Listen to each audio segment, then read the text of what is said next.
भाई शुरू होने से पहले ही ये बात क्लियर हो चुकी है कि इस बार सदन में जो है वो अगले 17-18 दिनों तक तीर तलवार तोपे भाले सब कुछ चलने वाले हैं, क्योंकि वॉकआउट परमो धर्मा से लेकर के खटाखट तक हर चीज पर इस बार बहस होने वाली है।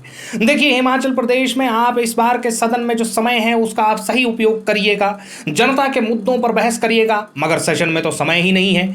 पिछले कल कुलदीप सिंह पठानिया जो कि हमारे स्पीकर हैं और जो है जयराम ठाकुर जी जो हिमाचल प्रदेश में ऑपोजिशन लीडर है, उन दोनों में पिछले कल इस बात पर जो है ना बहस हो रही थी। भाई आज से लेकर के 28 तारीख तक हिमाचल प्रदेश में बजट सेशन चालू हो गया है, शुरू हो गया है, जिसमें हम उम्मीद करते हैं इस बार कि कुछ अच्छा निकल के आएगा। मगर बड़ा सवाल फिर भी वही बना हुआ है कि क्या जो पूरा प्रदेश इनसे उम्मीद लगाए बैठा है, क्या इस बार सदन में वो सब कुछ होगा, या जैसा कि हमें उम्मीद है वही सब कुछ दोबारा रिपीट होगा। ये दोनों पार्टियां एक दूसरे को गाली गलौज करके समय बर्बाद करेंगी और उसका निष्कर्ष कुछ निकलेगा नहीं, एक दूसरे पर लांछन और छींटाकशी होगी। जनता के लिए उपयोगी कोई भी योजना इस बार पास होगी या नहीं होगी, इस बात के लिए हम जो है ना इस बार जो है सदन की तरफ नजरें उठा करके देख रहे हैं।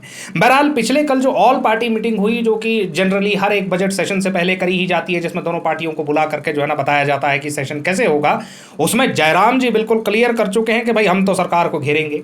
हमने तो अपनी जो है तलवारें तीखी कर रखी हैं, तेज कर रखी हैं, क्योंकि भैया हम तो एम्प्लॉयमेंट इश्यूज के ऊपर, ड्रग इश्यूज के ऊपर, डेवलपमेंटल इश्यूज के ऊपर और फाइनेंशियल इश्यूज के ऊपर सरकार को घेरेंगे और सरकार को हम जवाब देना मुश्किल कर देंगे। पिछले कई दिनों से, खासतौर पे पिछले 4-5 दिनों से भारतीय जनता पार्टी एक बात पर विशेष रूप से सवाल उठा रही है कि इस बार आपने सेशन का टाइम बहुत कम रखा है, सिर्फ 15-16 दिन का टाइम रखा है।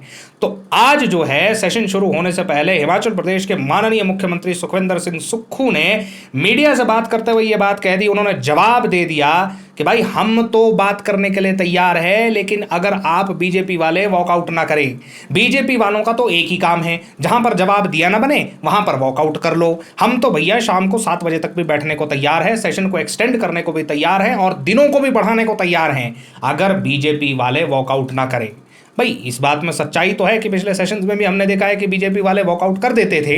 हालांकि ये बात अलग है कि जब माननीय Agnihotri ji leader of opposition थे तो कांग्रेस वाले भी सेशन से हर दूसरे दिन वॉकआउट कर जाते थे। अब कुछ लोग तो गवर्नर साहब की गाड़ी पर ही लेट गए थे, खैर उस मुद्दे पर नहीं जाते हैं। तो आज मुख्यमंत्री जी ने एक और बात कह दी, जिससे जो है ना भारतीय जनता पार्टी की ऐसा लगता है कि जनता के सामने खिल्ली उड़ गई। उनका कहना यह है कि बीजेपी जो है 5 टुकड़ों में बंटी हुई पार्टी है, वो अब वो बीजेपी नहीं रही है जिससे हमें कभी डर लगा करता था।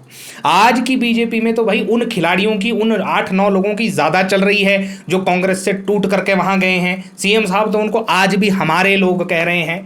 तो आज जो है मीडिया के सामने बीजेपी की खिल्ली तो उड़ी है, आज सीएम सुक्खू साहब का एक पॉइंट तो बन गया है। बहरहाल इस बीच जो बीच मझधार में लटके हुए हैं वो है पटवारी कानूगो एसोसिएशन। पहले तो इनके मंत्री जगत सिंह नेगी जी ने जो है ना कह दिया कि मैं बिल्कुल नहीं झुकूंगा। उसके बाद मुख्यमंत्री साहब के तेवर देख करके इनकी यूनियन थोड़ी हल्की पड़ गई है। अब ये लोग कह रहे हैं कि ठीक है सर, हम लोग काम पर वापिस आने को तैयार हैं, मगर हमें एक रिटर्न एश्योरेंस दे दीजिए, एक आश्वासन दे दीजिए कि अप्रैल में जब तक हमारी माननीय मुख्यमंत्री जी के साथ जो है मीटिंग नहीं हो जाती तब तक आप ये स्टेट कैडर का जो है ना ये नोटिफिकेशन इसको आप लागू नहीं करेंगे।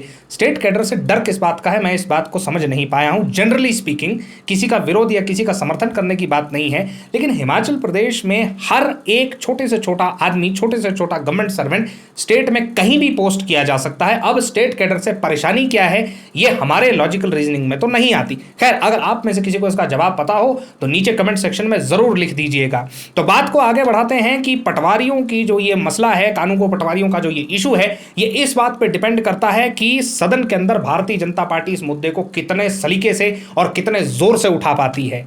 और आखिरी बात जो आज के सेशन में हम करेंगे वो है हिमाचल के लिए एक बहुत बड़ी खतरे की घंटी दोबारा बज चुकी है, और घंटी इस बार बजी है धर्मशाला से।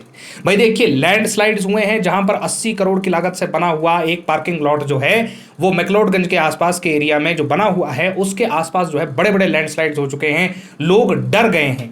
यहाँ पे जो ये भूवैज्ञानिक होते हैं जिन्हें जियोलॉजिस्ट कहा जाता है, ये बार बार इस बात को कह रहे हैं कि मैक्लोडगंज की जो क्रस्ट है, यानी कि जो ऊपर की सतह की मिट्टी है, वो बहुत लूज मिट्टी है और उसको अगर आप इस तरीके से कटान करते जाएंगे तो बहुत ज़्यादा लैंडस्लाइड्स होंगे।